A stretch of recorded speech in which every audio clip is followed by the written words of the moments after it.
안녕하세요. 팩트박스TV입니다. 안타까운 소식을 전해드려야 할 것 같습니다. 여행에 미치다의 조준기 대표가 의식불명 상태로 9월 1일 병원으로 이송된 지 8일여 만인 오늘 9월 9일 사망했습니다. 순천향 대학교 병원에 조준기 대표의 빈소가 마련됐고 오후 5시에 이 소식이 전파를 타며 젊은 나이에 세상을 뜬 그의 선택에 많은 사람들이 애도의 뜻을 표현하고 있습니다. 여행에 미치다 조준기 대표가 지난 1일 극단적인 선택을 하게 된 이유는 바로 자신이 운영하는 여행 관련 SNS 회사인 여행에 미치다 공식 인스타그램에 동성간 음란물 영상이 올라오는 사건이 벌어지며 조준기 대표 본인과 가족 그리고 동료들까지 전방위적인 악플러들의 인신공격으로 인한 우울증 때문입니다. 바로 삭제되긴 했지만 삽시간에 그 영상이 일파만파 퍼져나갔으며 엄청난 악플과 함께 고 조준기 대표의 성 정체성마저 의심하는 말들이 나돌았습니다.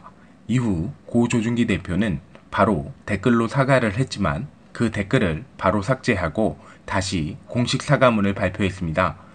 공식 사과문에 따르면 8월 29일 부적절한 성관계 영상이 강원도 평창군의 양떼목장을 소개하는 여행 관련 자료와 함께 포함되어 실수로 업로드됐으며 회사에서 직접 촬영한 동영상이 아니라 웹서핑 중 다운로드 받은 영상이라고 해명했습니다. 하지만 해명 이후에도 고 조준기 대표에 대한 비난은 계속 이어졌는데요. 조준기 대표가 댓글로 사과한 내용과 공식 사과문의 내용이 달라졌기 때문이었습니다.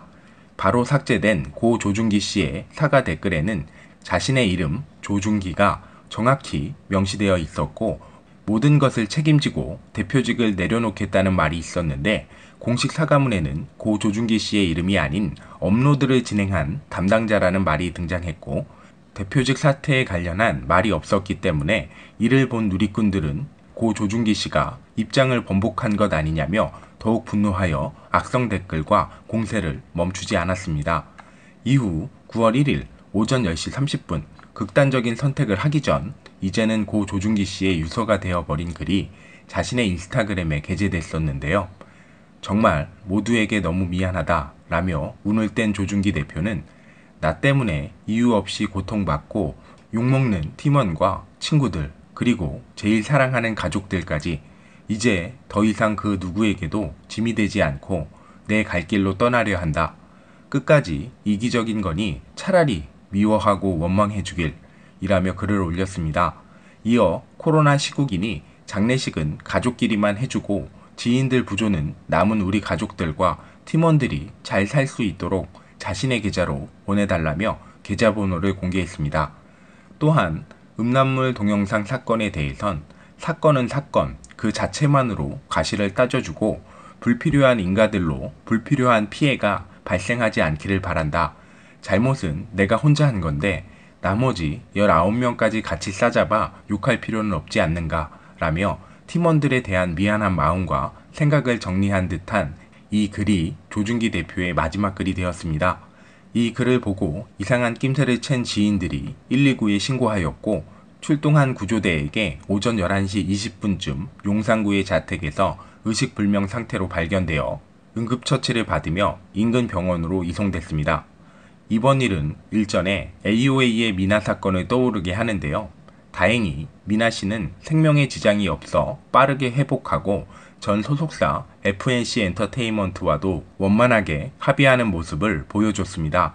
하지만 이번 조준기 씨의 사건은 결국 사망으로 이어지며 돌아올 수 없는 강을 건너게 됐습니다. 특히나 고인의 나이는 30대 초반으로 알려져 있으며 여행과 관련해서 국내 최대의 커뮤니티를 이끌면서 많은 젊은이들의 멘토로 활약한 만큼 많은 이들이 더욱 안타까움을 나타내고 있습니다.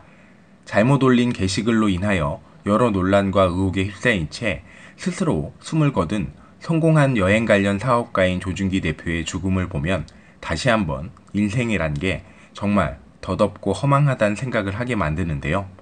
상상력을 동원한 악성 댓글과 그 주위 사람들까지도 무분별하게 공격을 하는 일부 네티즌들이 자신의 행동이 한 사람을 죽음으로 몰 수도 있다는 생각으로 한 번 더 생각하고 글을 써주시길 바라며 이 사건과 관련 있는 사람들은 조금이나마 진실되게 반성했으면 하는 바람을 가지며 이제는 마지막이 된 고인의 생전 인터뷰 내용 들어보시면서 마무리하겠습니다. 제가 라오스를 정말 좋아해요. 텔메에 지쳤을 때 잠깐 가서 이렇게 다양한 액티비티도 할 수 있고 멋진 자연경관을 바라보면서 맛있는 것도 먹을 수 있는, 물가가 너무 저렴하다 보니까 하루 종일 막 재밌게 놀아도 하루에 한 5만 원 정도밖에 쓰질 않아요. 숙소까지.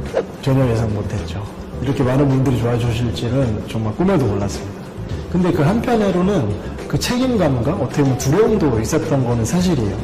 어떤 기분일까요?